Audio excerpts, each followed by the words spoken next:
नमस्कार, India ahead देख रहे हैं आप और मैं हूं आपके साथ रोहित झा। भारत और रूस की दोस्ती का नया अध्याय फिर से शुरू हो सकता है।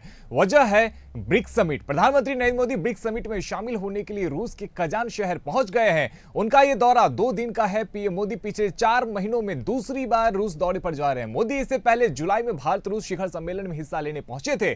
पीएम आज शाम को ब्रिक्स लीडर्स के साथ डिनर में शामिल होंगे। रूसी राष्ट्रपति पुतिन से मिलेंगे। उनकी कई लीडर्स के साथ अनौपचारिक बातचीत भी हो सकती है। विदेश मंत्रालय के मुताबिक पीएम मोदी बुधवार को ब्रिक्स की मीटिंग में हिस्सा लेंगे। ये 2 सेशन में होगी। सबसे पहले सुबह क्लोज प्लेनरी यानी कि बंद कमरे में बातचीत होगी। इसके बाद शाम को ओपन प्लेनरी में होगी। इस दौरान पीएम मोदी कई नेताओं से द्विपक्षीय बातचीत भी करेंगे। इस दौरान चीनी राष्ट्रपति से 2 साल बाद बातचीत संभव हो सकती है। ब्रिक्स समिट की साइडलाइन में पीएम मोदी और चीनी राष्ट्रपति शी जिनपिंग की बातचीत होने की संभावना है। विदेश मंत्रालय ने कल ही बताया कि भारत और चीन के बीच लद्दाख में पेट्रोलिंग को लेकर समझौते पर सहमति बन गई है। मीडिया रिपोर्ट्स के मुताबिक ऐसे में पीएम मोदी और जिनपिंग की बातचीत हो सकती है। अगर ऐसा होता है तो 2 साल बाद दोनों नेता आपस में बातचीत करेंगे। दोनों के बीच आखिरी बार 2022 में इंडोनेशिया के बाली में G20 समिट के दौरान बातचीत हुई थी, मुलाकात हुई थी। हालांकि पिछले साल साउथ अफ्रीका के जोहान्सबर्ग में हुई ब्रिक्स समिट में दोनों नेता शामिल हुए थे। वहीं पीएम मोदी 23 अक्टूबर को रूस से रवाना हो जाएंगे। इसके बाद 24 अक्टूबर को ब्रिक्स प्लस देशों के सेशन में भारतीय डेलीगेशन को विदेश मंत्री एस जयशंकर लीड करेंगे। यह सेशन ब्रिक्स और ग्लोबल साउथ की थीम पर होगा। इस समिट में कुल 28 देश और 5 अंतर्राष्ट्रीय संगठन शामिल होंगे। समिट के दौरान ब्रिक्स देशों का साझा बयान यानी कि कजान डिक्लेरेशन जारी होगा। भारत कजान में नए कॉन्सुलेट की शुरुआत भी कर सकता है। यहां 1000 से अधिक भारतीय छात्र रहते हैं। तो वहीं पीएम मोदी 23 अक्टूबर को रूस से रवाना हो जाएंगे। इसके बाद 24 अक्टूबर को ब्रिक्स प्लस देशों के सेशन में भारतीय डेलीगेशन को विदेश मंत्री एस जयशंकर लीड करने वाले हैं। यह सेशन ब्रिक्स और ग्लोबल साउथ की थीम पर होगा। इस समिट में कुल 28 देशों और 5 अंतर्राष्ट्रीय संगठन हिस्सा लेने वाले हैं। समिट के बाद में ब्रिक्स देशों का साझा बयान यानी कि कजान डिक्लेरेशन जारी किया जाएगा। भारत कजान में नए कॉन्सुलेट की शुरुआत भी कर सकता है, क्योंकि यहां पे जैसा कि हम आपको लगातार बता रहे हैं 1000 से अधिक भारतीय छात्र रहते हैं, वहां पे मेडिकल की पढ़ाई करते हैं। तो ऐसे में G20 का ये सम्मेलन बहुत खास हो जाता है। पीएम मोदी कजान पहुंच चुके हैं, वहां पे भारतीय मूल के लोगों से मुलाकात कर रहे हैं। तो ये जो मुलाकात है और G20 में भारतीय पीएम प्रधानमंत्री नरेंद्र मोदी का शामिल होना बेहद खास है और हम आपको लगातार बता रहे हैं कई मायनों में ये बहुत ज्यादा खास है। देखिए, बताया यह भी जा रहा है कि संभव है कि भारतीय प्रधानमंत्री नरेंद्र मोदी और चीन के राष्ट्रपति शी जिनपिंग के बीच में मुलाकात भी हो सकती है, लेकिन अभी इसको लेकर भारत की तरफ से या चीन की तरफ से औपचारिक रूप से पुष्टि नहीं की गई है। लेकिन ब्रिक्स का यह सम्मेलन और यहां पे सभी देशों का आना बेहद खास है। और देखिए, ब्रिक्स में विश्व की 45% जनसंख्या आ जाती है। ये इसलिए मैं आपको लगातार कह रहा हूं कि ब्रिक्स का ये सम्मेलन क्यों इतना खास है, क्योंकि ब्रिक्स में 45% जनसंख्या और 35% अर्थव्यवस्था आ जाती है। तो ऐसे में आप समझिए कि कितना महत्वपूर्ण ये संगठन है। देखिए, समिट में किन मुद्दों पर बातचीत हो सकती है वो भी हम आपको लगातार बता रहे हैं कि वैश्विक आर्थिक स्थिति को लेकर बातचीत हो सकती है, व्यापार और निवेश को लेकर बातचीत हो सकती है। ये वो मुद्दे हैं जिन पर भारत और साथ ही ब्रिक्स के वो तमाम देश बातचीत करने वाले हैं।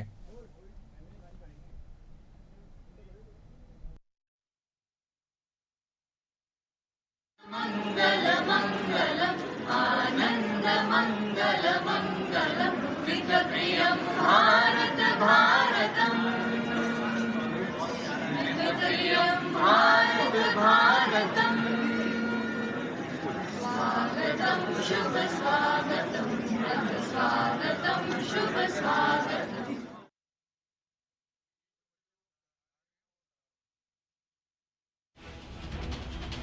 पहुंच गए हैं। उनका यह दौरा बेहद खास होने वाला है और कई मुद्दों पर बातचीत की जाएगी। सुरक्षा को लेके, निवेश को लेके, व्यापार को लेके, ये वो तमाम मुद्दे हैं जिसको लेकर वहां पर बातचीत की जाएगी। बेहद खास ये सम्मेलन है और इस समिट में देखिए, भारतीय प्रधानमंत्री नरेंद्र मोदी रूस की कजान में पहुंच चुके हैं। वहां पे भारतीय मूल के लोगों से भी मिले, उनका स्वागत किया गया।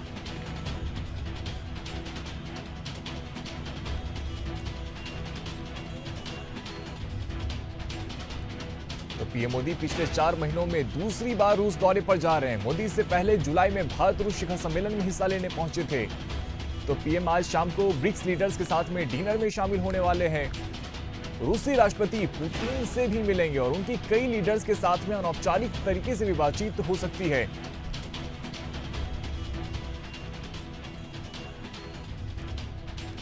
तो देखिए, बेहद खास ये समिट है। पीएम मोदी व्लादिमीर पुतिन के साथ साथ कई और देशों के मेहमान के साथ में मुलाकात कर सकते हैं।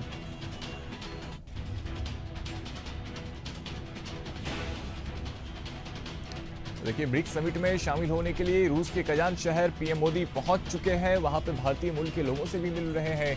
1000 से अधिक वहां पे भारतीय छात्र भी मौजूद हैं। ये वो छात्र हैं जो मेडिकल की पढ़ाई करने के लिए और अन्य तरीके की पढ़ाई करने के लिए रूस में है।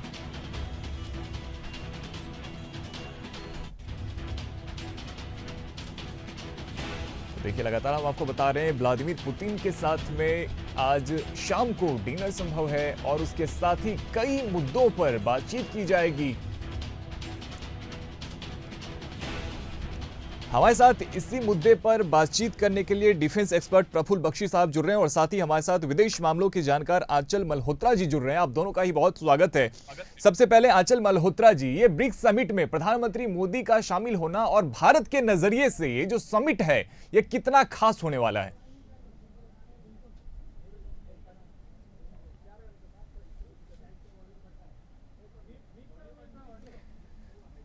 तो दोबारा से जुड़ने की कोशिश करेंगे। देखिए, ब्रिक्स समिट में जैसा कि आपको लगातार बता रहे हैं, प्रधानमंत्री मोदी रूस पहुंच चुके हैं। रूस के कजान में ब्रिक्स का ये सम्मेलन हो रहा है। तमाम देशों के नेता वहां पर मौजूद हैं। तो हमारे साथ में एक बार फिर से हमारे मेहमान जुड़ गए हैं। पहले आंचल मल्होत्रा जी, आप ही के पास में आना चाहेंगे। ब्रिक्स में प्रधानमंत्री मोदी शामिल होने के लिए रूस पहुंच चुके हैं और भारत के नजरिए से ब्रिक्स का ये समिट कितना खास होने वाला है? अगर पूरे ब्रिक्स के इतिहास पर नजर डालेंगे तो ब्रिक्स के इवोल्यूशन से लेकर अब तक आप ये देखिए कि भारत ने क्या एजेंडा है जिसको प्रमोट किया है, या ब्रिक्स जो है भारत के पॉइंट ऑफ व्यू से, मैं स्पेसिफिक किसी एरिया की बात नहीं कर रहा, ये एक आइडियोलॉजी भी है अपने आप में। हुआ ये है कि वर्ल्ड वॉर 2 के बाद जितने भी इंस्टीट्यूशंस ऑफ ग्लोबल गवर्नेंस बने हैं वो ज्यादातर वेस्ट डोमिनेटेड रहे हैं और वेस्ट को ही उनका एजेंडा को ही इन्होंने प्रमोट किया है। और इसके चलते हुए ग्लोबल साउथ या लेस डेवलप्ड कंट्रीज या डेवलपिंग कंट्रीज है, उनके इंटरेस्ट को ध्यान में नहीं रखा जाता। तो आप यूं समझ लीजिए कि एक अल्टरनेटिव मैकेनिज्म था जो 5 पहले 4 ब्राजील, इंडिया, रशिया और चाइना और फिर बाद में साउथ अफ्रीका, इन्होंने मिलकर एक ग्रुपिंग क्रिएट करी जो एंटी वेस्टर्न नहीं लेकिन डेफिनेटली नॉन वेस्टर्न है। और इसका मेन एजेंडा है मल्टीलेटरलिज्म को प्रमोट करना, वर्ल्ड को मल्टीपोलैरिटी की तरफ ले जाना और ये जितने भी डिप्राइव्ड नेशंस हैं उनके इंटरेस्ट को कैसे सेव किया जाए और उसके चलते हुए इस तरह से इंस्टीट्यूशंस ऑफ ग्लोबल गवर्नेंस जैसे यूएन सिक्योरिटी काउंसिल, दूसरी यूनाइटेड नेशंस की और जो संस्थाएं हैं, वर्ल्ड WTO है, इंटरनेशनल मॉनेटरी फंड IMF है, वर्ल्ड बैंक है, इन सब में कैसे रिफॉर्म लाई जाए और उनको जो है पूरी रिप्रेजेंटेटिव बनाया जाए, जो पिछले 40-50 साल में जो ग्राउंड रियलिटी फेज हुई है जियो पॉलिटिक्स में, उन्हें रिफ्लेक्ट किया जाए और इससे ग्लोबल साउथ छोटी बड़ी कंट्रीज उनके इंटरेस्ट को रिफ्लेक्ट किया जाए। तो इस दिशा में भारत काम कर रहा है और भारत एक इकलौता देश है पूरी ग्रुपिंग में, आप कह सकते हैं, या बड़े बड़े जो उसके 3 प्लेयर हैं रशिया, चाइना और भारत इंगेज कर रहा है, वेस्ट को भी कर रहा है और रशिया और चाइना के साथ भी इंगेज कर रहा है। और जो अभी हाल ही में खबर आई कि चाइना के साथ भी शायद हमारे संबंध जो है वापस सुधरने की दिशा में बढ़ रहे हैं एग्रीमेंट के बाद।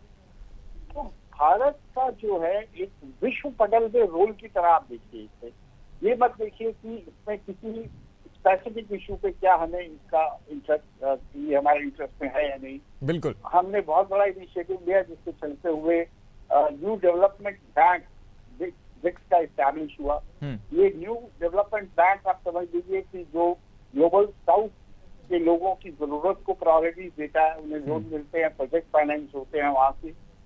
अब हम डी डॉलराइजेशन की दिशा में भी प्रमोट कर रहे हैं, ब्रिक्स से बातचीत चल रही है कि किस तरह से ग्लोबल साउथ और दूसरे देशों की जो इकोनॉमी है डॉलर से डिलिंक हो जाए। इसी तरह रशिया भी चाहता है, जैसे और भी लोग चाहते हैं कि स्विफ्ट जो ट्रांसफर ऑफ फंड्स हैं वो एक से दूसरी कंट्री में उसके लिए बिल्कुल, और ब्रिक्स करेंसी को लेके भी बातचीत हो रही थी। बिल्कुल बिल्कुल, सैंक्शन नहीं लगा दी जाए। इसी तरह और बहुत से नेशनल करेंसीज में हम आपस में कैसे ट्रेड कर सकते हैं, वो बहुत बड़ा इसका जो है ना इस फ्रेमवर्क है। और इसमें होने वाली हर प्रोग्रेस का डायरेक्टली इनडायरेक्टली भारत को और भारत के साथ ही साथ बिल्कुल। सर, हमारे साथ प्रफुल्ल बख्शी साहब भी जुड़े हुए हैं, उनसे भी सवाल ले लेते हैं। बिल्कुल, प्रफुल्ल बख्शी साहब, आपको आवाज आ रही है?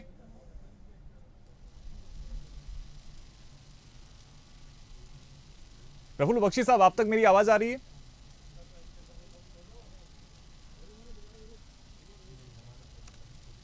ठीक है, इनसे जुड़ने की कोशिश करेंगे। जैसा कि आपसे बातचीत कर रहे थे और आपने बताया अंचल मल्होत्रा जी की, देखिए करेंसी को लेके भी बातचीत की जा रही है कि ब्रिक्स करेंसी को लेके सारे देश एक साथ आ जाएं, तो ब्रिक्स करेंसी का कितनी ज्यादा इसमें भूमिका होने वाली है, क्योंकि कहीं ना कहीं यदि ग्लोबल स्तर पे डॉलर या यूरो को टक्कर देना है तो बहुत जरूरी है कि इन तमाम देशों का एक खुद का करेंसी हो। इसको लेकर क्या कुछ पहल किया जा रहा है? मुझसे पूछ रहे हैं? जी अंचल मल्होत्रा जी, आपसे। हाँ, जैसे देखिए मैंने ये जिक्र किया कि अभी तक जो ग्लोबल इकोनॉमी है डॉलर पे बहुत हद तक निर्भर करती है और उसकी फ्लक्चुएशन, वैल्यूएशन और समय समय पे हर समय ये सैंक्शन का खतरा और ये सब, तो इन सब चीजों में जिसे हम कहते हैं कि डी डॉलराइज किया जाए इकोनॉमी को, यानी हम जो बड़ी बड़ी हैं कंट्रीज वो अपनी अपनी नेशनल करेंसीज में, जैसे रुपए में हम व्यापार कर सकते दूसरे के साथ, या दूसरी कंट्री रशिया से रूबल कर सके, तो एक बहुत बड़ी फ्लेक्सिबिलिटी हो जाएगी। अब देखते हैं आप, जो श्रीलंका है, हमारे नॉर्थ ईस्ट बहुत सी दूसरी कंट्रीज है, आप समय समय पे यूज कर सकते हैं कि उनके फॉरेन करेंसी एक्सचेंज जो फॉरेन हो गया और वो बंगाली पे आ गए और उनके इम्पोर्ट के लिए 3 दिन के पैसे बचे उनके पास। तो ये निर्भरता जो है डॉलर के ऊपर वो खत्म हो जाती है। कल को मान लीजिए हमारे पास खुला लफाफा ऐसी सिचुएशन आती है, तो नहीं काफी स्ट्रॉन्ग है हमारे रिजर्व, बट हमारे पड़ोस में आई है, तो अगर करेंसी से पॉसिबिलिटी है आप दूसरी कंट्री से एक्सपोर्ट कर सके, तो सिचुएशन बहुत ही डिफरेंट हो जाती है। फिर आप उतनी मुश्किल नहीं होते इकोनॉमी जिससे डॉलर पर डिपेंडेंट है। तो बात चल रही है जिस हद तक ई कॉमर्स पे सहमति होगी। ऑलरेडी कुछ देशों के बीच में ऑलरेडी नेशनल करेंसी से व्यापार की बात हो चुकी है, हो भी रहा है मेरे ख्याल से, अलग अलग को। तो ये मुझे लगता है एक पॉजिटिव डेवलपमेंट होगी। और ऑफकोर्स रिफॉर्म की बात हम करते हैं तो उसमें तो हम चाहते हैं कि भारत का जो वर्चस्व है उसके हिसाब से हमें भागीदारी मिले, चाहे वो यूएन सिक्योरिटी काउंसिल की परमानेंट सीट है या फिर दूसरी इंस्टीट्यूशन का ग्लोबल गवर्नेंस, तो हर जगह हमें अपनी। बिल्कुल ठीक है, हमारे साथ प्रफुल्ल बख्शी साहब भी जुड़ गए। प्रफुल्ल बख्शी साहब, देखिए बीते दिनों जैसी बातचीत सामने आई थी बॉर्डर को लेके कि भारत और चीन के बीच में बॉर्डर में पेट्रोलिंग को लेके समझौता हो गया है, और ब्रिक्स से ये ठीक पहले हुआ है। प्रधानमंत्री मोदी अभी रूस में पहुंचे हुए हैं, तो इस दृष्टि से भारत और चीन का रिश्ता क्या आपको सुधरता हुआ दिख रहा है? क्योंकि एक पहल की गई है कि इसे हमने देखा कि 2020 से पहले की जो स्थिति थी उसमें हम वापस लौट गए पेट्रोलिंग को लेकर। देखिए, thank you very much point लाने के लिए। ये एपरेंटली बहुत अच्छा मूव है, एपरेंटली सुलह हो रही है और दोनों कह रहे इतनी 21, 22, 23 मीटिंग्स हो गई हैं, उसके बाद अब सडनली चाइना कहता है कि मैं अप्रैल 2020 के जब स्थिति जो थी वहां पे मैं जाने को तैयार हूं। डेप्सांग का वे प्रेशर कम करेगा, निकाल देगा, अपने फोर्सेस निकालेगा, दौलत बेग ओल्डी पे जो प्रेशर है उसको छोड़ देगा, डैम चौक और जो 7 हाइट्स है और कितनी जगहें हैं जहां पे वो कहता है पेंगोंग सो, जो पेट्रोलिंग पॉइंट, ये आपकी जब एको बहुत आ रही है, प्लीज उसको चेक करिए। बिल्कुल बिल्कुल सर, अभी ठीक है। और पेंगोंग सो के जो पेट्रोलिंग पॉइंट है वो सारा का सारा बहुत अच्छा लगा, बिल्कुल ठीक है। पर क्वेश्चन ये है इसको आप कितना मानते हैं? वही भारत है 1962 के और उसके बाद के जो चाइना, क्या भारत अब चेंज हो गया है? अब तो आपको चेक करना पड़ेगा, अपने से पूछना पड़ेगा। अब आप चीन की सब बात सुनिए, उसकी इज्जत करिए, अपनी तैयारी 1 इंच भी कम नहीं करिए। बिल्कुल, ये बहुत जरूरी अगर है। आपने ये गलती दोहराई तो आप रोएंगे और फिर बिल्कुल, ये चीन पे दुनिया को विश्वास किसी नहीं को किया नहीं जा कह सकता। सकेंगे कि हमारे को पीठ में छुरा भोंका, ये किया वो किया। ये हम कहने के बड़े आदती हो गए हैं कि चीन पीठ में छुरा भोंकता है। अरे क्यों नहीं भोंकेगा? जब मैं अगर चीन की जगह हूं तो यही करूंगा जो चीन कर रहा है। ऐसा मौका कब मिलेगा? ये इंटरनेशनल पॉलिटिक्स है, ये धर्म वरम और भेदभाव, प्यार मोहब्बत, ये कुछ नहीं होता इसमें। ये जो हम बातें करते हैं तो हमारे को अब सुधर जाना चाहिए और मैच्योर हो जाना चाहिए। बिल्कुल चीन की इज्जत करिए और जो सारा जो बिल्कुल, इज्जत जरूरी है, लेकिन साथ में तैयारी भी पूरी करके रखनी है। बिल्कुल, हमारे साथ में अचल मल्होत्रा जी भी लगातार जुड़े हुए हैं। अचल जी देखिए, भारत और चीन के बीच में यदि रिश्ते सुलझते हैं, यदि सब कुछ ठीक होता है, तो कहीं ना कहीं अमेरिका के लिए भी ये पेट में दर्द जैसा है, क्योंकि अमेरिका भी नहीं चाहता कि भारत और चीन के बीच में सब कुछ ठीक हो, क्योंकि वो चाहता है कि पाकिस्तान के साथ में हो या फिर चीन के साथ में हो, भारत इन्हीं दोनों देशों के साथ में कहीं ना कहीं इंटरनली उलझा रहे, ताकि अमेरिका के लिए भी राह आसान हो जाए और वो भारत पे प्रेशर बनाते रहे समय समय पर। बिल्कुल ठीक है, यही तो भाई देखिए, अमेरिका जो है वो भारत को क्यों क्वाड में ला रहा है, क्यों सब इसलिए कि हम चाइना के काउंटर कर सके, इसलिए वो हमारे साथ है। पर वो हमारे को कोई मोहब्बत नहीं करता। आपने देख लिया कनाडा के साथ वो क्या कर रहा है, मिलके भारत के खिलाफ। ये सब भूलिए, ये है इंटरनेशनल सियासत। इसमें ठीक है, भारत अपना फायदा उठा रहा है। ठीक है बख्शी साहब, अब इसी पे अचल मल्होत्रा जी से भी एक रिएक्शन ले लेते हैं। ठीक है, तो अमेरिका चाहता है कि ये भारत को मैं अपने जगह लगाऊं जहां मैं चाहता हूं, और ये भारत को बहुत भारी पड़ेगा। चीन अमेरिका का दोस्त नहीं है, ना कभी रहा है, ना कभी रहेगा, और कोई नहीं किसी का दोस्त। तो आप कृपया करके ये फॉरेन पॉलिसी को मैच्योर होने दीजिए और हमें अपना ही स्टैंड लेना चाहिए। पर जब तक हम मिलिटरीली स्ट्रांग नहीं होंगे, हम गिड़गिड़ाते रहेंगे। हमारी प्रॉब्लम एक है सिर्फ, we are not militarily strong. हम कुछ नहीं बनाते, अब बनाना शुरू किया है पिछले 6-7 साल में। राइफलें बनने की अब बात हो रही है, टैंक अब बनने की बात हो रही है, एयरक्राफ्ट का इंजन अब आ रहा है। तो ये अब हमें 8 साल लगेंगे अपने पांव पे खड़े होने के लिए, और फिर बात करेंगे। अभी मामला हमारे लिए सेंसिटिव है। ठीक है, अचल मल्होत्रा जी देखिए, ऐसी स्थिति है कि कहीं ना कहीं ताइवान के साथ में जो चीन है वो भी बहुत जल्दी आक्रमण कर सकता है, ऐसी खबरें भी सामने आ रही है, 2025 की बात कही जा रही है। तो क्या ऐसे में चाइना भी ये चाहेगा कि भारत के साथ में उसके रिश्ते खराब हो? क्योंकि कहीं ना कहीं अभी चाइना भी 2 फ्रंट वॉर में नहीं उलझना चाहेगा, अमेरिका के साथ में उसके रिश्ते वैसे ही खराब हो जाएंगे और बहुत अच्छे है भी नहीं ताइवान के साथ में यदि वो आक्रमण करता है तो क्या ऐसे में चाइना भी रिस्क ले सकता है भारत के साथ में रिश्ते खराब करने के लिए? मल्होत्रा जी नहीं, देखिए, जो 2020 में हुआ था, जून में जो मिसाइल वेंचर किया था चाइना ने, उसके ज्यादा देर नहीं लगी थी उसे इस बात को समझने के लिए कि एक चाइना से भूल हो गई है। लेकिन चूंकि चाइना के लिए भी वो प्रॉब्लम थी, उसको एक्सेप्ट करना इतनी आसानी नहीं था उसके लिए। पर तब से लेकर अब तक आप उनका जो मीडिया है, एक जो ग्लोबल टाइम्स जो एक्चुअली वहाँ की सरकार का भाषा बोलता है, कई बार, एक बार नहीं, बार बार उसने इस बात की अपील करी है कि भारत को चाइना के साथ अच्छे संबंध बनाने चाहिए। वो तो यहाँ तक कहता रहा है कि भारत को ट्रैप किया जा रहा है अमेरिकन और वेस्टर्न कंट्रीज में अपना फायदा निकालने के लिए। कहने का मतलब ये है कि चाइना काफी समय से इस बात को रियलाइज कर रहा है कि ये चीज जो कर दी इसने बॉर्डर पे, शायद इसे उम्मीद नहीं थी कि भारत इसका इतना पुरजोर तरह से जवाब देगा। और उसने सोचा कि मैं अपना बॉर्डर पे भी कर लूं, थोड़ा भारत को हड़का भी दूं कि भाई तुम वेस्ट की तरफ मत जाओ, क्वाड में ज्यादा अपने पैर मत फैलाओ, एंटी चाइना पोजीशन मत लो। लेकिन जैसे जैसे उसे रियलाइज हुआ कि भारत ने तो बहुत स्ट्रांग पोजीशन ले ली है और भारत पीछे हटने वाला नहीं है, और ये आपने देखा 54 महीने चली है ये बात।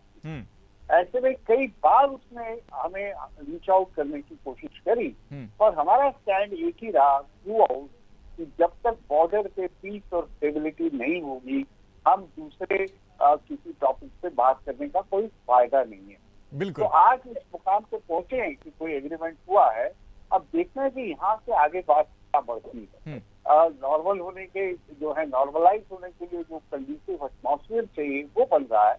हो सकता है प्रधानमंत्री मोदी और शी जिनपिंग की एक औपचारिक मीटिंग भी हो जाए वहां पे, पर तब और अब में फर्क ये है कि भारत काफी सोच समझकर संभल कर जो है अपने कदम उठाएगा चाइना के रिश्तों में। भारत इंश्योर करेगा कि म्यूचुअल जब तक पूरा ट्रस्ट और कॉन्फिडेंस नहीं आता, और जो पॉसिबल नहीं है चाइना के साथ, बिल्कुल भारत अपनी डिपेंडेंस चाइना पे उस हद तक नहीं जाने देगा जो पिछले 20-25 साल में हो गई है, जिसके चलते हुए आप देख रहे हैं कि $100 बिलियन से भी ज्यादा जो व्यापार जो उनके बैलेंस ऑफ ट्रेड जो है चाइना की फेवर में चला गया। इम्पोर्ट सब ज्यादा करते हैं, एक्सपोर्ट बहुत कम करते हैं चाइना को। तो ये सारी पोजीशन जो है, सप्लाई चेन्स को डाइवर्सिफाई करना, चाइना पे डिपेंडेंस कम करना, कुछ एरियाज में बात करना, और अगर भारत और चाइना के संबंध अच्छे रहे तो दूसरी रीजनल ऑर्गेनाइजेशन जहाँ जहाँ दोनों एक्सीओ वगैरह, तो वहाँ पे भी सद्भावना, सुधार और कोलैबोरेशन और कोऑपरेशन के जो आसार हैं वो ज्यादा अच्छे होंगे। तो ओवरऑल ठीक रहेगा। भारत इस बार अब फ्रॉम नाउ ऑनवर्ड बहुत ही कॉशियसली अप्रोच करेगा। बख्शी साहब, जैसा कि देखिए बिल्कुल जैसा कि मल्होत्रा जी भी कह रहे हैं कि भारत भले रिश्ते ठीक कर ले, लेकिन जिस प्रकार से भारत ने भी जवाब दिया है, फिर चाहे वो गलवान वैली को लेके हो, पैंगोंग लेक पे हो, भारत ने चीन के सामने हमेशा आंख में आंख मिला के उसका सामना किया है। और कहीं ना कहीं चीन को भी ये समझ में आ गया कि भारत दुनिया के उन देशों में नहीं है जिसको कि आप दबा के रख सकते हैं, और भारत से आप अगर उनको दबाने की कोशिश करेंगे तो वो दबने वाले देशों में से नहीं है, और भारत ने हमेशा मुकाबला किया है चीन का। आप मल्होत्रा साहब ने बिल्कुल ठीक बोला, ये मैं कह रहा हूं, पर चीन हैरान है कि अभी तक तो भारत दबता आया था, अब क्या हो गया 5-6 साल में। ये प्रॉब्लम है चीन को, क्योंकि पहले तो आप झोली फैला के अपना सौगात दे देते थे उसको, जो बोलता था। अरे यहां तक कि जब वो समरंग चौंग में घुस गया था तो जनरल ने जबरदस्ती against government of India order वो एक ब्रिगेड इंडक्ट करी और चाइना को भगाया। नहीं तो चाइना ने, इंडियन गवर्नमेंट तो हाँ बोलती थी चाइना को, तो हुआ था। तो ये कह रहे कि ये अब क्या हो गया इंडियन गवर्नमेंट को, ये सडनली हम मेरे को आड़े का हाथ लेने लगे हैं। ये चाइना को नहीं भारा, और मल्होत्रा साहब बिल्कुल ठीक कह रहे हैं। This is what they are observing. और ये अब चाइना, तभी तो चाइना घड़ी घड़ी अप्रोच करता है हमको, सब कुछ करता है, पर ये चाइना ये सोच बैठा है कि हमारी समझ कम है कोई थोड़ी, तो शायद वो बातों बातों में हम उलझा देगा। ये चाइना सोच के बैठा हुआ है, और इसीलिए बस हमको यही है कि हमने एक ही जगह अच्छाई दिखाई उसको, तो 7 हाइट्स खाली कर दी और कैलाश हाइट खाली कर दी, तो चाइना सोच बैठा कि उसने तो जन्नत हासिल कर ली है। ये जो चीज है चाइना को अब समझ आ रही है कि India is not the same, और इसीलिए वो सही ढंग से आएगा, और यही हमारे हित में है। और let me tell you one thing, ये सारी नहीं तो चाइना ये एटीट्यूड के साथ में चाइना ज्यादा दूर नहीं जाएगा। उसका तो इकोनॉमिक कॉरिडोर बैठ रहा है, उसको सारा का 80 करोड़ से 100 करोड़ का नुकसान हो रहा है उसका। तो ये बात आप एक बात समझ लीजिए कि इंडिया का स्टैंड जो ऑब्जर्व कर लिया है, इंडिया का स्टैंड बहुत सराहनीय है। और अब देखते हैं इस मीटिंग के बाद how does India take, because China बिल्कुल मीटिंग बेहद खास है। बिल्कुल कि मल्होत्रा चाइना जी, चुप हो जाएगा हाँ। स्टॉक में, डेप्थ मल्होत्रा में। जी देखिए, नहीं, अभी अब बात ऐसी भी सामने आ रही थी कि चाइना चाहता है कि ब्रिक्स में पाकिस्तान भी शामिल हो जाए। अभी बीते दिनों हमने देखा था एससीओ में भारत ने विदेश मंत्री को भेजा था, हालांकि 9 सालों के बाद में कोई विदेश मंत्री भारत का पाकिस्तान गया था, लेकिन बहुत ज्यादा भारत का इंटरेस्ट अब एससीओ में रह नहीं गया है। वजह कहीं ना कहीं पाकिस्तान भी है। और क्या ऐसे में संभावना है कि पाकिस्तान को लाने की कोशिश चीन के द्वारा की जाएगी ब्रिक्स में?